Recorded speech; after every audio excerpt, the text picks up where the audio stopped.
Halo dulur Lamis. Spesial malam minggu, Melvin mau mengajak dulur Lamis semua untuk mengeluarkan semua penat-penat pekerjaan yang masih tersisa. Oke, 1, 2, 3. Iho.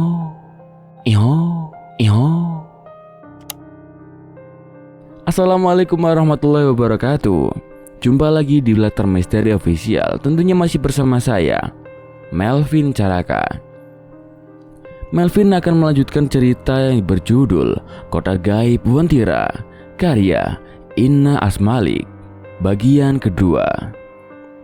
Sebelum Melvin mulai ke ceritanya, jangan lupa untuk subscribe, like, komen, share, dan nyalakan lonceng notifikasinya agar tidak ketinggalan setiap video terbaru dari Melvin. Lalu seperti apa kisah selengkapnya? Tanpa fafifu lagi, mari kita mulai.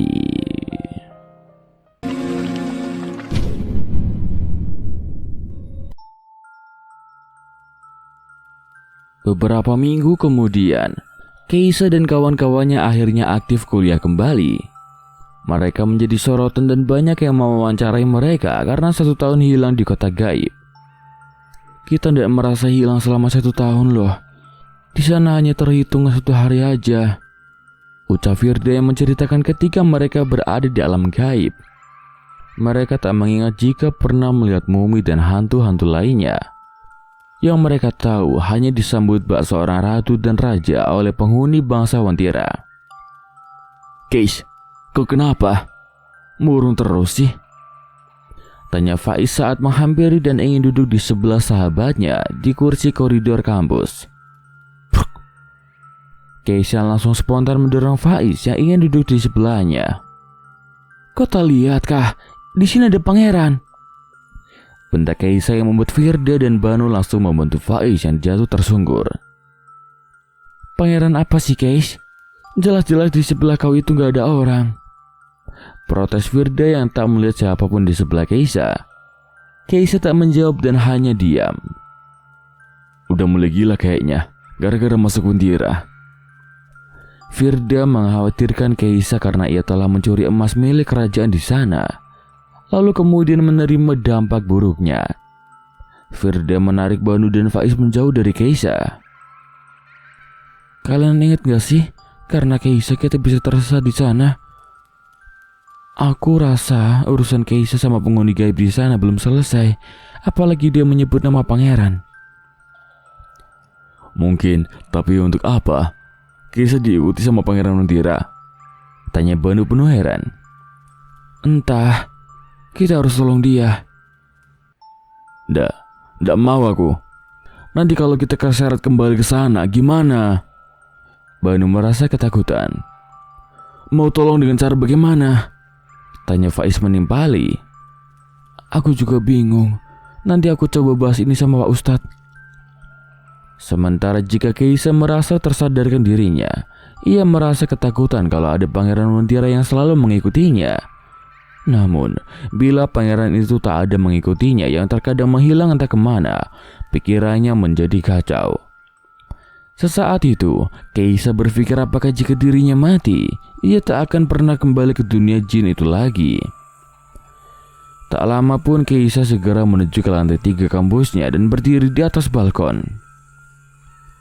Ibu, ayah, maafkan Keisha. Keisha harus mengakhiri hidup Keisha agar gak bisa kembali lagi ke alam jin itu. Lebih baik Keisha mati daripada Keisha harus kembali ke sana. Batin Keisha terisak tangis. Keisha, kau ngapain di sana? Teriak Banu yang melihat Keisha sudah berdiri di atas balkon lantai 3. Banu langsung segera mengejar Keisha menuju ke lantai 3 karena ingin mencegah Keisha melakukan aksi bunuh dirinya. Firda dan Faiz melihat Keisha yang sudah bersiap untuk melompat. Keisha, please, jangan lakukan hal bodoh itu. Teriak Firda dari bawah sambil menangis, berharap sahabatnya itu tak melakukan hal nekat seperti itu. Banu berhasil mengejarnya. Ketika melihat Keisha sudah bersiap untuk melompat, Banu langsung meraih tangannya. Namun sial, saat Banu menarik tangan Keisha yang dengan kuat, Banu tak bisa menahannya karena seperti sedang menarik dua orang hingga Banu ikut terjatuh bersama Keisha. Sebelum sempat terjatuh, suasana tampak tegang orang-orang yang menyaksikan di bawah kalau Keisha yang jatuh bersama Banu. Semua teriak histeris, tetapi yang membuat semua orang tercengang adalah Keisha dapat kembali melayang ke atas balkon dan kembali berdiri dengan sempurna meninggalkan Banu yang jatuh ke bawah. Banu terjatuh, kepalanya mengenai batu-batu taman. Kepalanya pecah mengeluarkan banyak darah dan tak bernyawa pada saat itu juga. "Banu!" teriak Firda dan Faiz langsung menghampiri Banu. Keisha yang tak menyangka kalau niatnya untuk bunuh diri malah membuat sahabatnya yang menjadi korban. "Banu!" teriak Keisha dari atas sambil menangis. Keisha tak menyangka kalau ia akan kembali melayang ke atas karena dibantu oleh bangsa Cino Mentira yang mengawasinya, sehingga Banu yang terjatuh dari lantai 3. Semua orang yang berada di kampus langsung berkumpul melihat kejadian aneh dan mengerikan itu. Banu segera dievakuasi oleh petugas rumah sakit. Firda dan Faiz terus melihat ke arah Keisha di atas balkon yang masih berdiri sambil menangis. Namun mereka melihat di belakang Keisha ada sosok manusia berkepala babi. "Kan, saya benar apa? Keisha itu ada yang ngikutin. Banu udah jadi korban.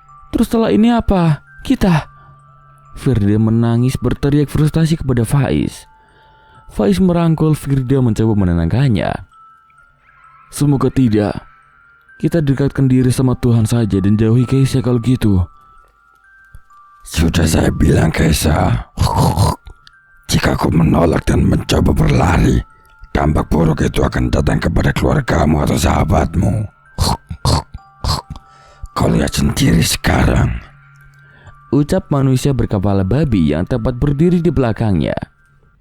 Keisha tak menolak dan hanya terus menangis melihat Banu dievakuasi dan kemudian para anggota kepolisian datang menjemput Keisha untuk diselidiki.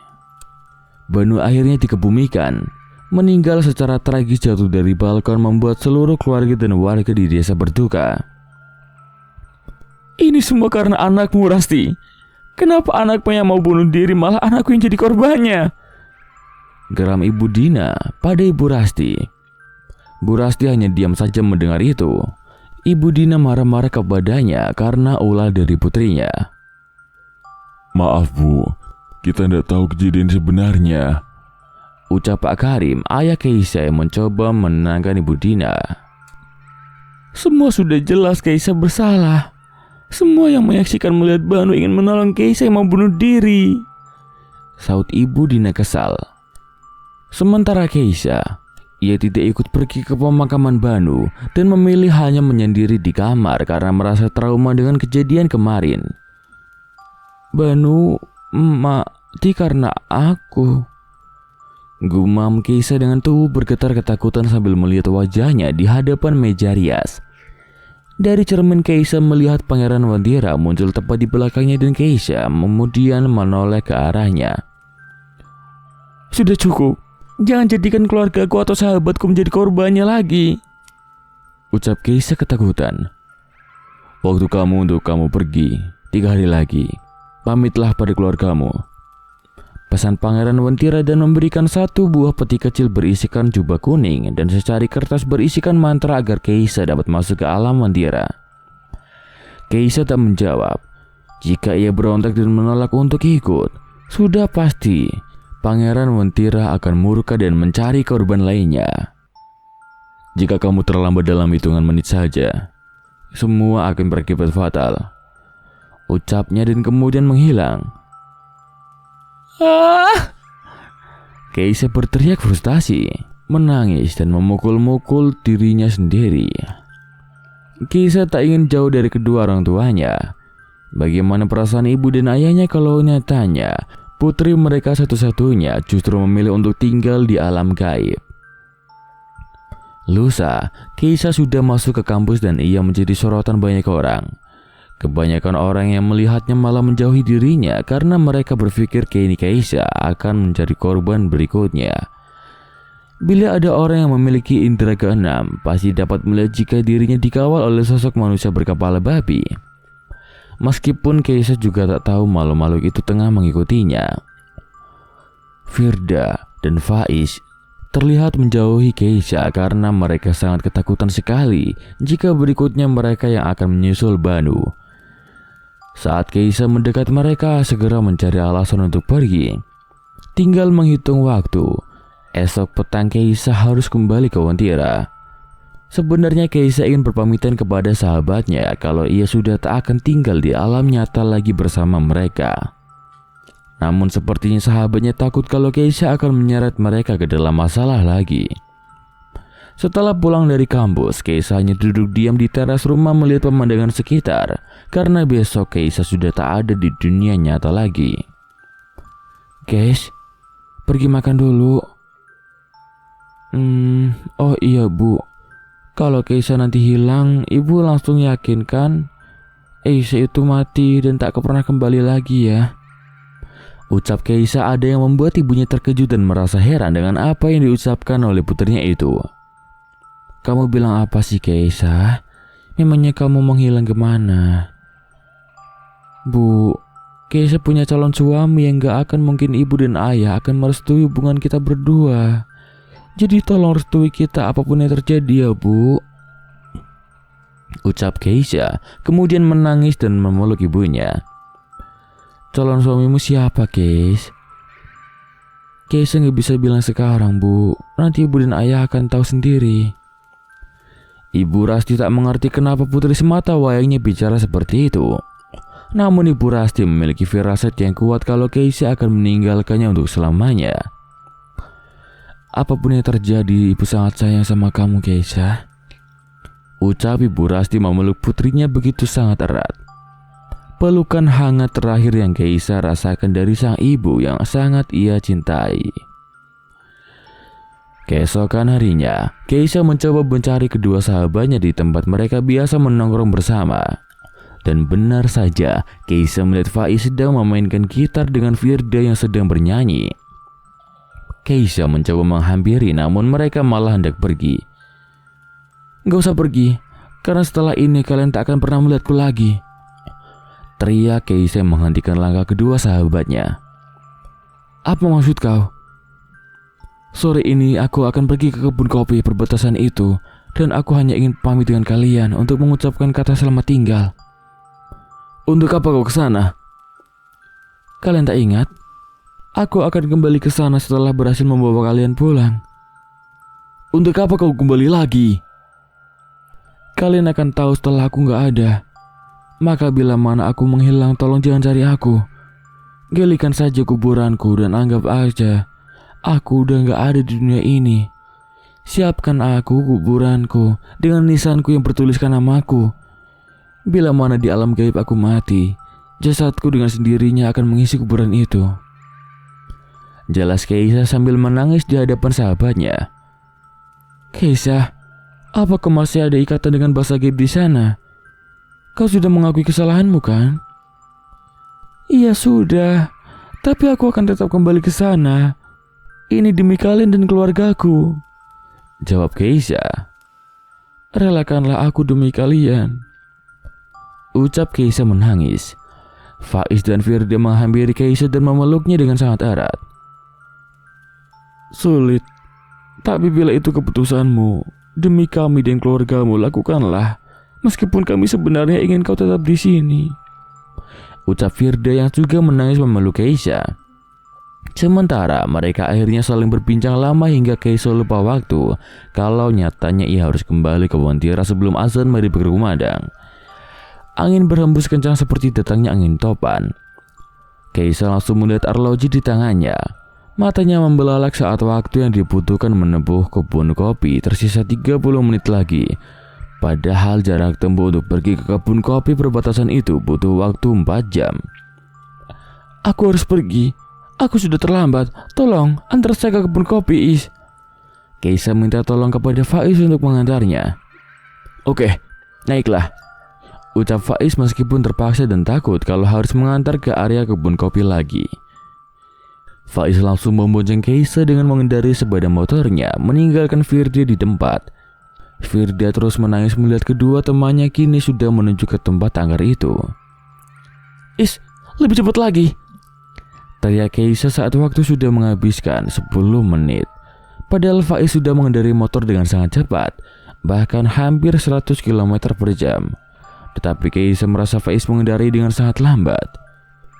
20 menit lagi, belum keluar dari Palu, Is. Kau lambat. Gila aja, mana ada 20 menit waktunya bisa sampai kebun kopi. Aku gak mau kecelakaan. Tukar, biar aku yang mengendarai motormu. Faiz langsung menampilkan sepeda motor dan membiarkan Keisha mengendarainya. Faiz terkejut begitu Keisha mengendarai sepeda motor miliknya yang 2 kali lipat lebih cepat daripada Faiz mengendarai. Gila kau Keisha, aku tidak mau mati di sini, teriak Faiz. Namun Keisha tak menghiraukan sahabatnya itu. Keisha seperti dikendalikan oleh iblis sehingga ia tak sadar bisa mengendarai motor secepat itu. Sampai mata Faiz terpejam dan berdoa keselamatan untuk mereka berdua. Sisa waktu 2 menit lagi, mereka berdua sudah tiba di jembatan kuning Wontira di kebun kopi. Faiz terbelalak karena tak percaya begitu cepatnya bisa tiba di jembatan ini. Nih, pegang tasku, ucap Keisha memberikan tas kepada Faiz setelah Keisha sudah mengenakan jubah kuning. Tas itu berikan pada ibu dan ayahku. Bilang saja Keisha sudah meninggal dunia. Selamat tinggal Faiz, ucap Keisha terburu-buru dan memeluk Faiz untuk terakhir kalinya. Keisha langsung berdiri di dekat Tugu, terlihat seperti membaca sebuah mantra. Faiz menepi dan mengintip apa yang akan terjadi pada Keisha. Faiz tak menyangka tiba-tiba pemandangan yang ia lihat hanya pohon-pohon tinggi kini berubah dalam sekejap menjadi istana yang megah menyala berkilau karena dilapisi emas. Keisha segera dikawal oleh pengawal dan seketika sinar terpancar sangat menyilaukan sehingga mata Faiz menyipit dan pemandangan indah yang Faiz lihat barusan telah hilang bersama dengan Keisha yang sudah tak ada lagi di tugu itu. Keisha, jadi kau benar-benar pergi? Tanya Faiz lirih dan baru merasakan kehilangan. Faiz langsung memeluk erat tas yang Keisha berikan. Kemudian menangis sesungguhkan Faiz dan Firda sudah kehilangan Banu dan kini mereka harus kehilangan Keisha. Firda terus berjalan mondar-mandir gelisah menunggu Faiz datang mengantar Keisha di kebun kopi. Ia khawatir bagaimana jika Faiz tak selamat. Namun, selang waktu 10 menit Firda sudah melihat Faiz kembali. Syukurlah kamu balik, Is, ucap Firda langsung memeluk Faiz yang raut wajahnya tampak begitu sedih. Keisha sudah ndak bakalan balik lagi ke sini dah, ucap Faiz dan Firda langsung murung saat melihat tas Keisha digemblok oleh Faiz. Tas ini? Iya, tas ini punya Keisha. Ayo temani aku, antar tas ini ke rumahnya. Katanya harus dikasih ke orang tuanya. Sementara tanpa banyak tanya Firda langsung naik ke belakang motor Faiz dan segera menuju ke rumah Keisha. Setelah tiba di rumah Keisha, Firda dan Faiz melihat Ibu Rasti dan Pak Karim seperti sedang menunggu seseorang. Mungkin dia sedang menunggu Keisha pulang.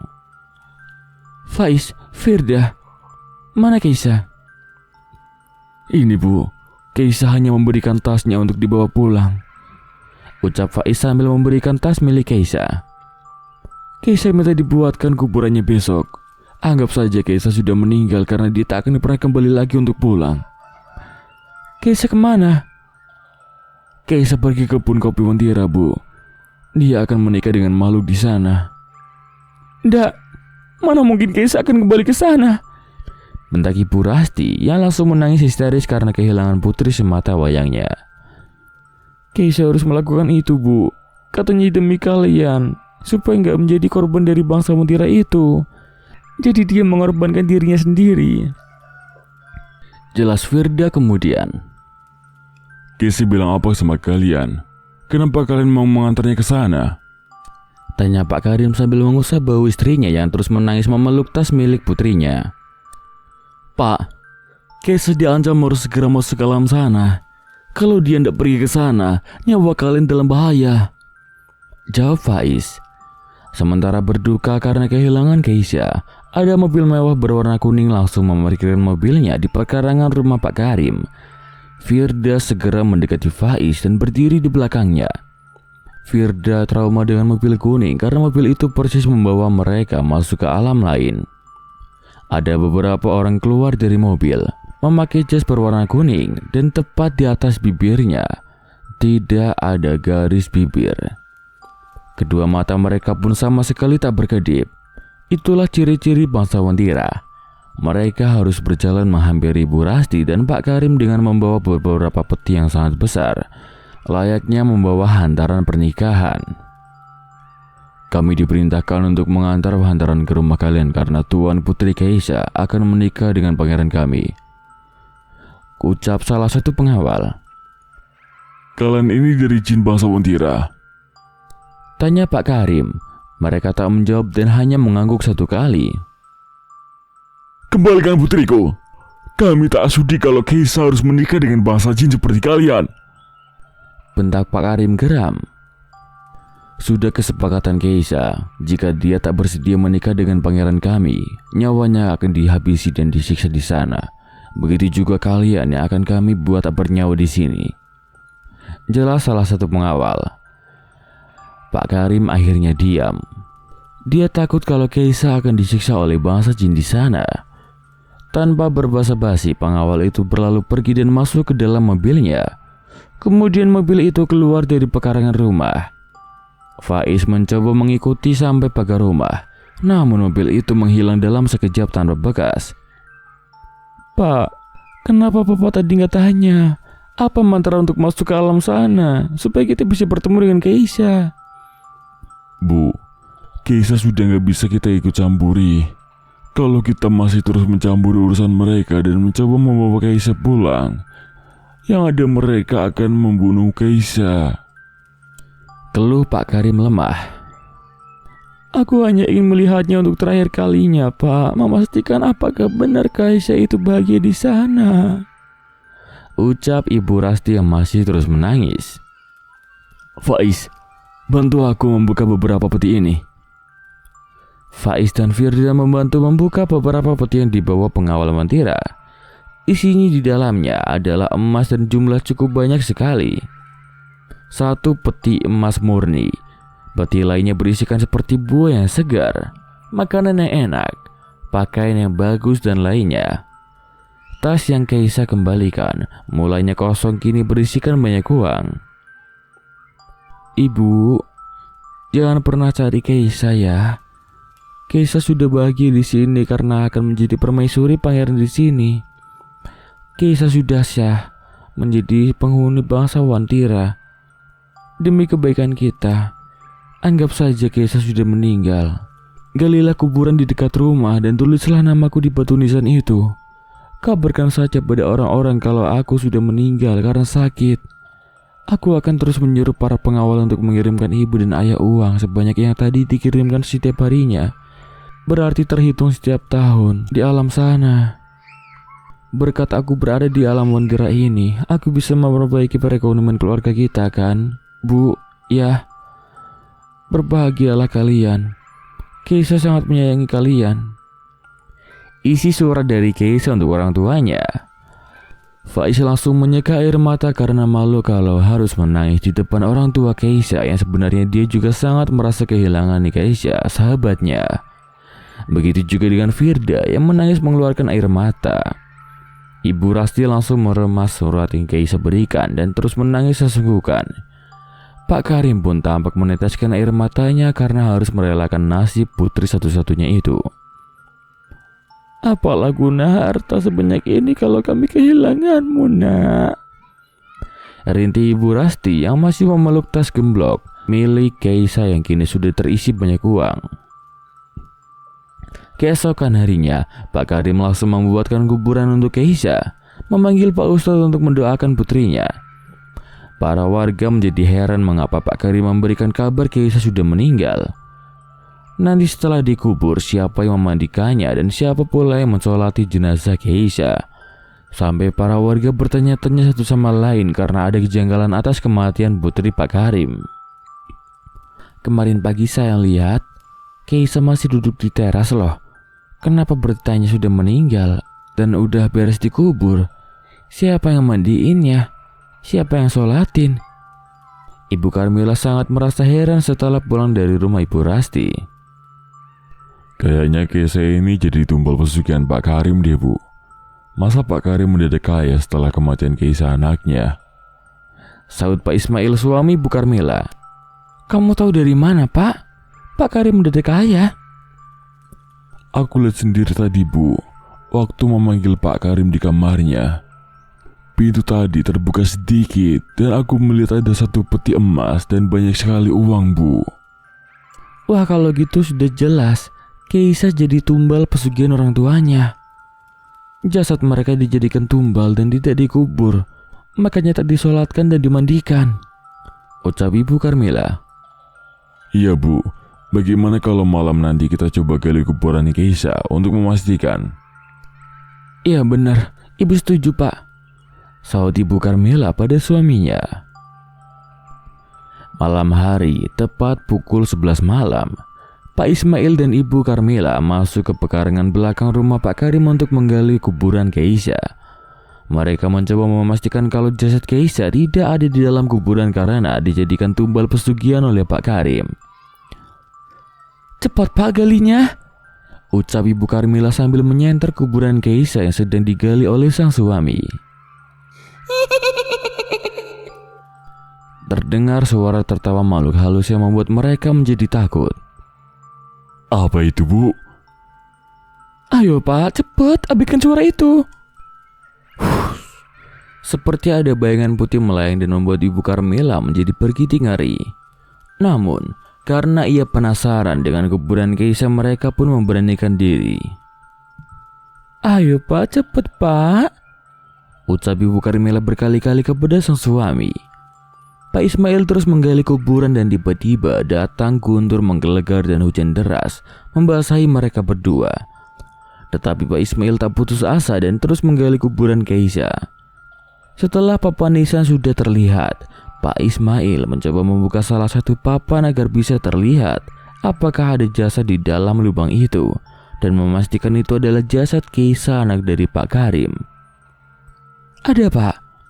Tanya Ibu Karmila tampak penasaran. Tunggu sebentar, Bu, jawab Pak Ismail sambil berusaha mengangkat salah satu papan. Pak Ismail melihat memang ada mayat di dalam kuburan. Kemudian ia mencoba membalikan jasad itu agar dapat tampak jelas wajah bahwa ia adalah Keisa, anak dari Pak Karim. Sesudah itu, saat Pak Ismail mencoba membalikan jasad tersebut, tiba-tiba saja wajah itu berubah mengerikan. Tampak banyak darah dan belatung. Kedua matanya terbuka menyala dan mulutnya seperti ingin menggigit Pak Ismail. Giginya penuh taring hingga Pak Ismail tersungkur jatuh ke dalam karena sangat terkejut dan ketakutannya. Kenapa, Pak? Tanya Ibu Karmila dari atas tersentak kaget. Sekejap saja tiba-tiba tanah liang kubur itu tertimbun dengan sendirinya bagai terjadi longsor. Pak Ismail berusaha keluar dari kuburan itu dengan tergesa-gesa dan panik karena kakinya ikut tertimbun oleh tanah. Bantu aku, Bu, bantu aku! Teriak Pak Ismail berusaha meraih tangan istrinya, namun tanah itu sekejap saja mengubur tubuh Pak Ismail. Sementara itu, meskipun Ibu Karmila mencoba menarik suaminya sekuat tenaga, namun tak berhasil karena tanah itu lebih cepat mengubur tubuh Pak Ismail dan hanya bagian kepalanya saja yang tersisa. Pak, gimana ini, Pak? Tanya Ibu Karmila panik terus berusaha mengeluarkan tubuh suaminya. Namun, di dalam kubur seperti ada yang menggerogoti tubuh Pak Ismail. Anggota tubuhnya bagi ditusuk dan dipotong hingga suara Pak Ismail terdengar melanggeng bagi di angkasa. Sakit! Ampuni saya, tolong saya. Sakit.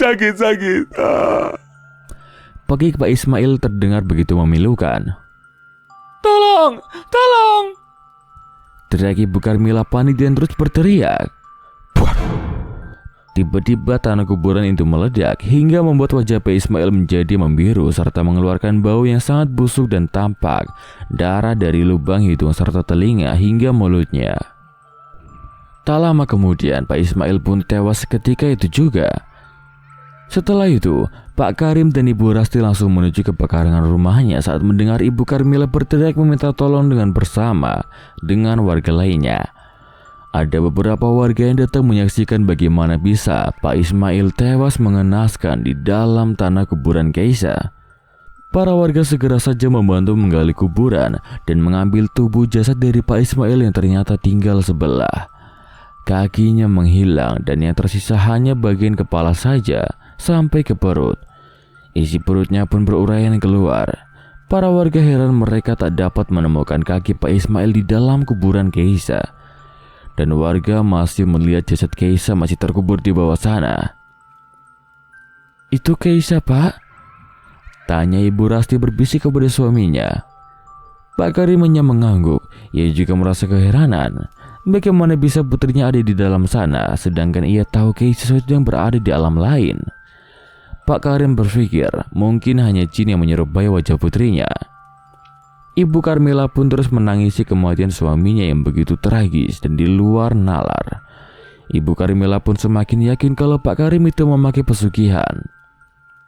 "Selanjutnya siapa lagi, Pak, yang akan menjadi korban pesugihanmu?" tanya Ibu Karmila kepada Pak Karim. Astagfirullahaladzim, saya nggak pernah melakukan pesugihan apapun. Apalagi korban putri saya satu-satunya. Saya tak akan mungkin tega melakukan hal keji seperti itu, Bu. "Jelas ibu yang bersalah. Kenapa malah menggali kuburan orang?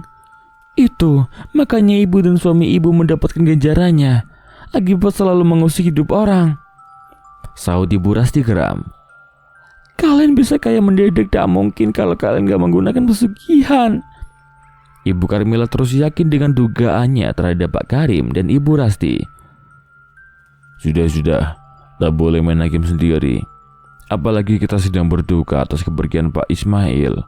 Harusnya kita jangan berdebat. Kita doakan saja beliau semoga husnul khotimah. Tolong! Teriak Pak Ismail dengan diseret oleh pengawal Wantira menuju ke kerajaan.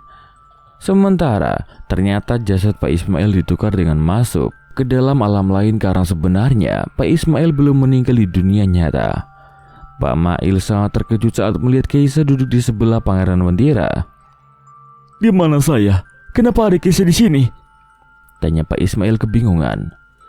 Tak ada yang menjawabnya. Pak Ismail segera dipasung oleh pengawal Wantira dan dicambuk berkali-kali hingga tubuhnya memar dan mengeluarkan banyak darah. "Ampuni saya, tolong, ampuni saya. Apa salah saya?" Rengek Pak Ismail. "Ini adalah alam gaib Wantira, Pak.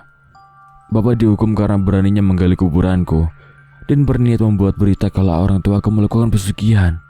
Jadi Bapak berhak mendapatkan hukumannya," jelas Keisa kemudian.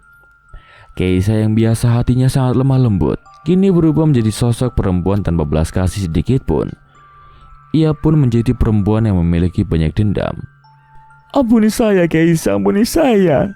Kembalikan saya ke asal saya. Ampuni saya," ucap Pak Ismail terus memohon dengan wajah pucat pasi memelas.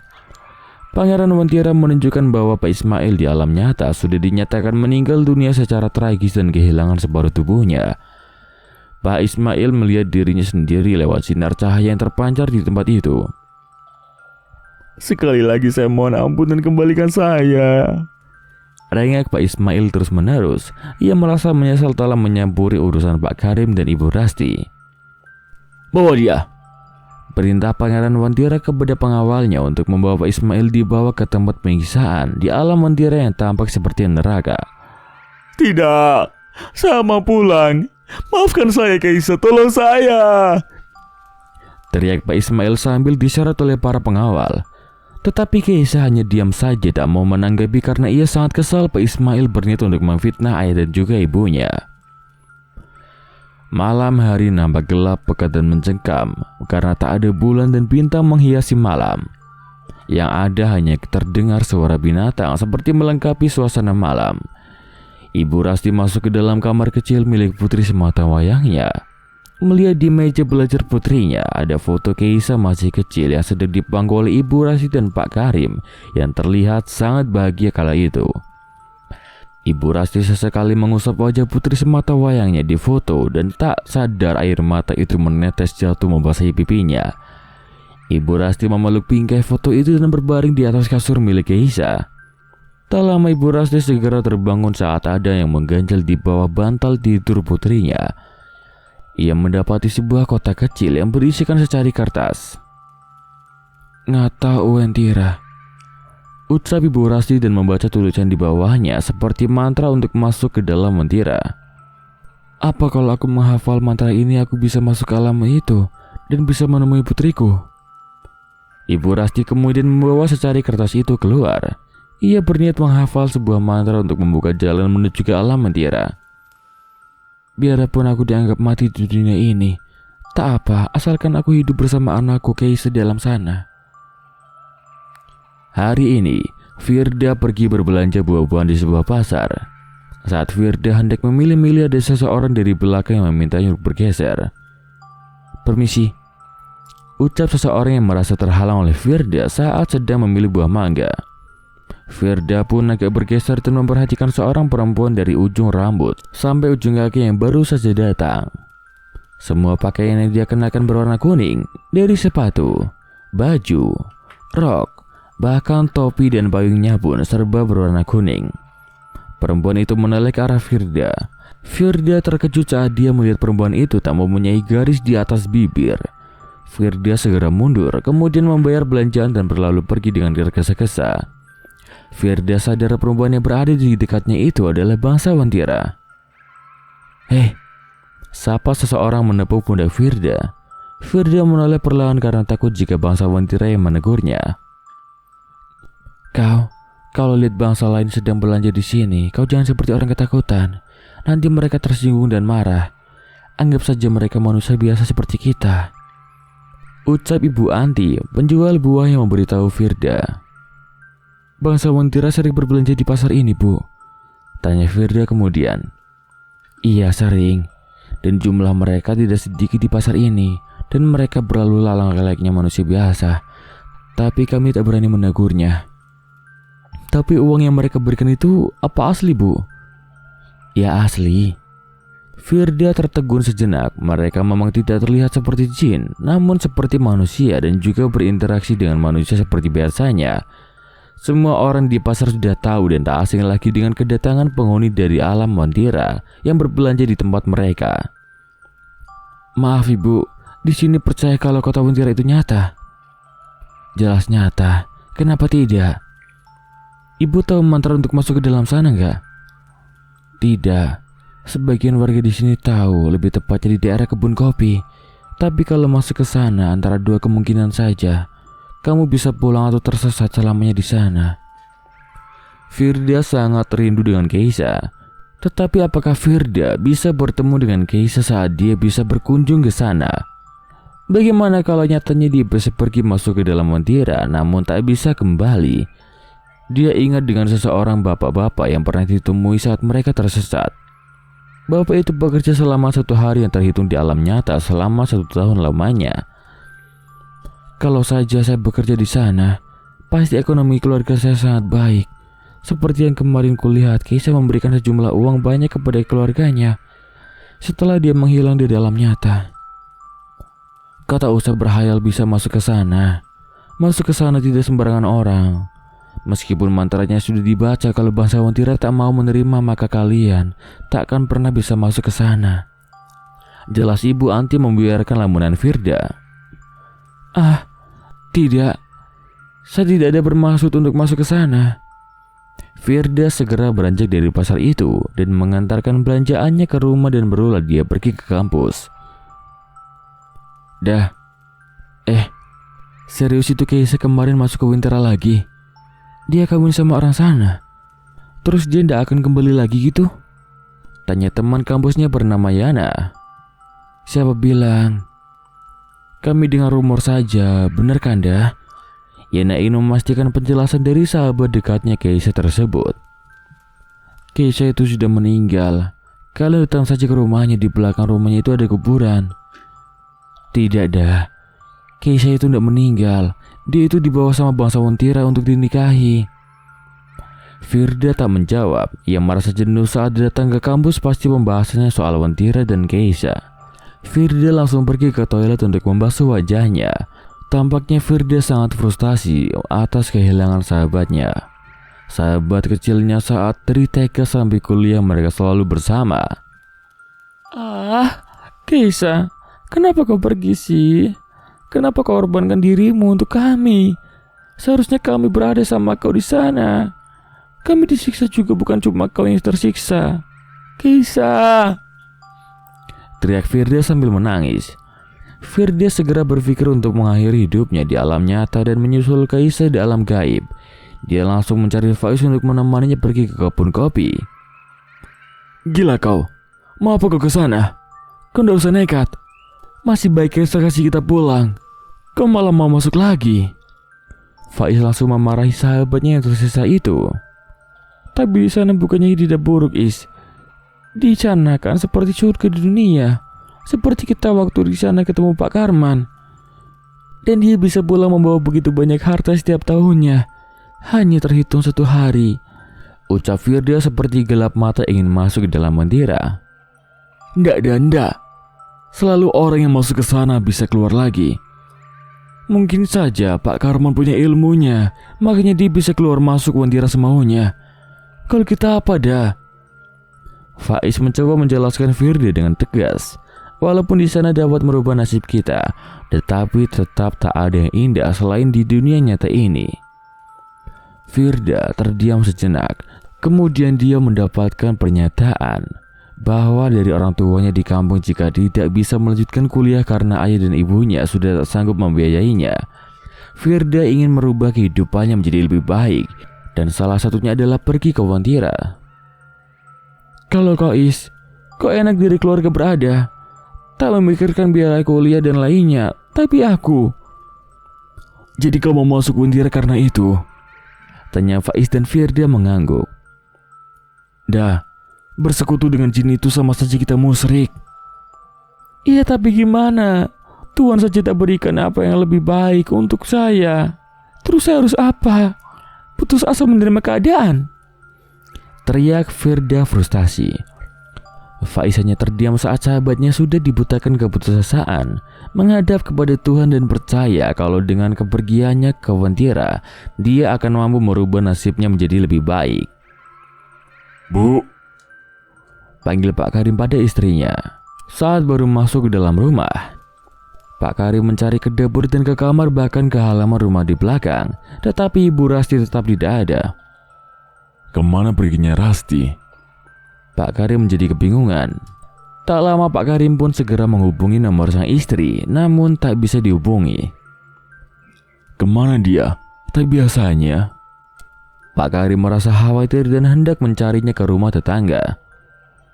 Pak Karim, Bapak cari Bu Rasti? Tanya Ibu Ukma saat melihat Pak Karim hendak keluar dari rumah.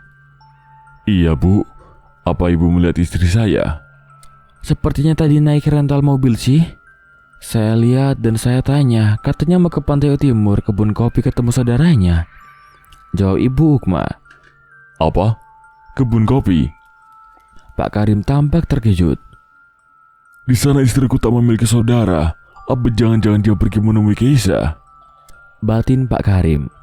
Sementara tanpa berkata lagi, Pak Karim tergesa-gesa pergi menyusul ke kebun kopi dengan mengendarai mobilnya yang baru saja dibeli 3 hari yang lalu.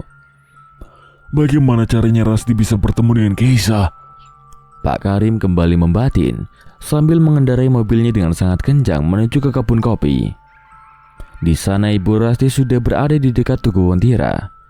Berkali-kali dia mencoba membaca mantranya, namun tak ada tanda-tanda alam gaib Wantira muncul di permukaan. Sampai Ibu Rasti menangis dan terus membaca mantra itu. Terimalah diriku alam gaib Wantira. Aku ingin berkunjung menemui putriku yang telah kalian ambil. Pertemukanlah diriku walau hanya sebentar untuk melepas rasa rinduku.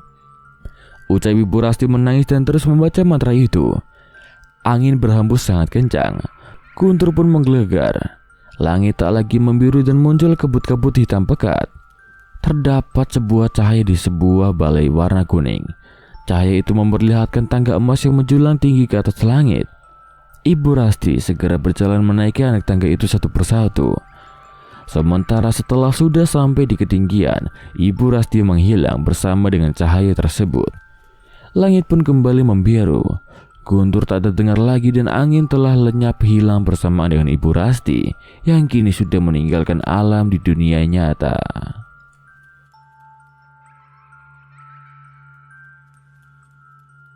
Sekian dulu ceritanya, nantikan kelanjutan episodenya hanya di channel Latar Misteri Official. Tentunya masih bersama saya, Melvin Caraka.